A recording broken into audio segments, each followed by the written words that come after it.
Hey everybody, I'm Joe Fostolo, and I wanted to give you an update as to a post that was made on the Masters in Real Estate group pertaining to giving back to the community. A lot of you said you wanted to help. I wanted to give you an update, and I thought the easiest way would be to do it via video than me typing up everything that's transpired since then. So, with that post, two things were clear to me, and one was that the group really wanted to help veterans, at least for this first time. So if they're wounded or disabled or elderly, if they're a vet, that was kind of what we were after, to try and help them. And not so much as a handout, but more as a thank you for your service. The other thing is there's many different ways you can help people. And rather than fundraising and having auctions and stuff, this group in particular seems like the kind that wanted to roll up their sleeves and get out a hammer and a nail gun and do some damage. So I have with me a good friend and a 28-year firefighter veteran, Mike Galvin. And of all the sources that I talked to, this seems to be the best fit for helping vets and doing hands-on stuff and not just monetary contributions. So when I talked to Mike about this whole idea, it was great. It almost was meant to happen because the firefighters routinely go out and help veterans. So I'm going to try and ask Mike all the questions you might have to maybe get some answers of who, how do you find them, where do you go from there, what do we do the days of, and things like that. So maybe tell your experiences of what the firefighters do for vets and what you've done in the past. Great, thanks Joe. Welcome everybody. I'm new to this, so bear with me, but what we do, we've been involved in many different charitable organizations throughout our profession. We've really adopted the Wounded Warriors program as part of a way that we can connect with the veterans.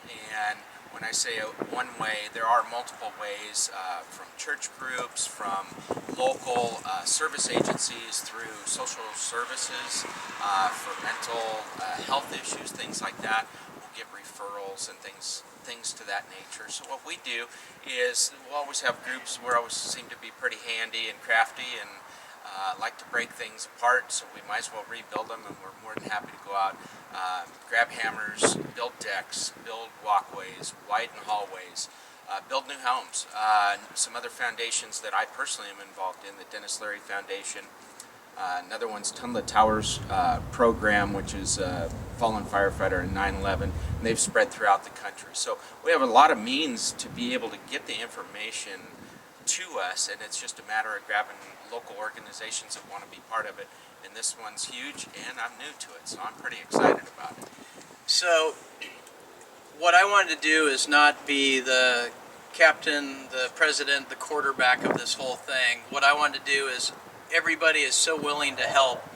I wanted to go with people that routinely do this. So what do you do? How do you guys find these vets that are in need? There's like I was explaining, there's a multitude of ways. A lot of times we just reach out and ask, and we'll find a person who may have a relative that has been injured and they aren't aware of any program. From that to the Wounded Warriors program, there's local people that are involved in all the different chapters, and we reach out to them. Our newly appointed interim fire chief, Greg Matthews, soon to be retired District 50 state representative, who's a good friend of mine here at Gresham Fire, has speared up a lot of veterans bills and is really involved. So we get a lot of information from him and his people. He's working on that right now as we speak. Hopefully we'll have some more information next week of some local projects that are coming up that would be wonderful for us to all partake in. So with these vets, once you find those in need, you kind of assess what it is they need, if they need a ramp, wheelchair ramp or something like that. And then with all these assessments, of course we have to get the materials to build decks and ramps and such. And then you pick a weekend or a week that you go and just pick them off one by one? That's pretty much that's as grassroots as it gets, but that's really how we go about it. Sometimes there might be a like a fourplex or something like that. I worked on one last summer where we did a fourplex, and all the guys that lived there were disabled in one form or another from the past 5 years of serving our country. And it worked out great. They all rented at the same time. They knew what they were doing. They just needed a lot of help. And we built ramps, we built decks, and we widened every hallway in the home. We lowered the cabinets for 2 of the units so they had access with their wheelchairs better, put in wheelchair accessible sinks in the bathroom.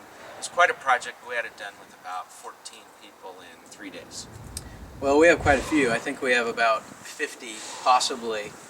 And with this group of 50, they come, I'm sure, with all different skill levels. Because of Masters in Real Estate Group, you know, we do have contractors, but we have lots of people who just really want to give of their time and service, but may not have the skills. So do you kind of put those people, you know, the most skilled get hammers and electric saws, and the people like me that aren't very good get paintbrushes and rakes? Is that kind of how that works? There's a job for everybody, and there's also people want to learn. There's a lot of the times that people are intimidated by some of the projects that might go on, and with that, all I say is it's a great way to learn. No one has to feel bad. I don't know how to do that. That's great. Somebody else probably does. We'll find that. We'll put those people together, and we can make it work.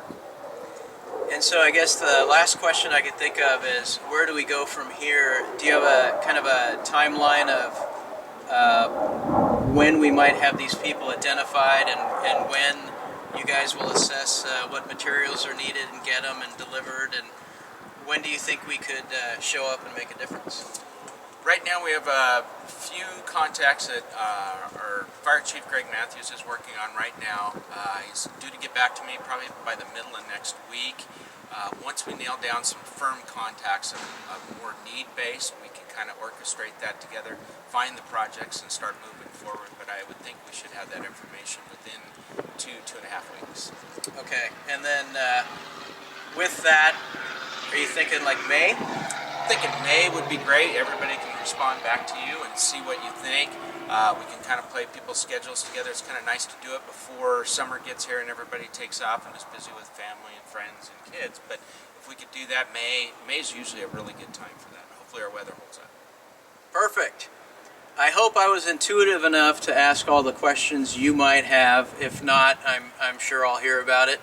But that's the update for today. So thanks for hanging in there, and I'll continue to give you updates, and as Mike lets me know what's happening on his side. Sounds great. Thank you, my friend. Thank you, my friend. Thanks, you guys. Everybody.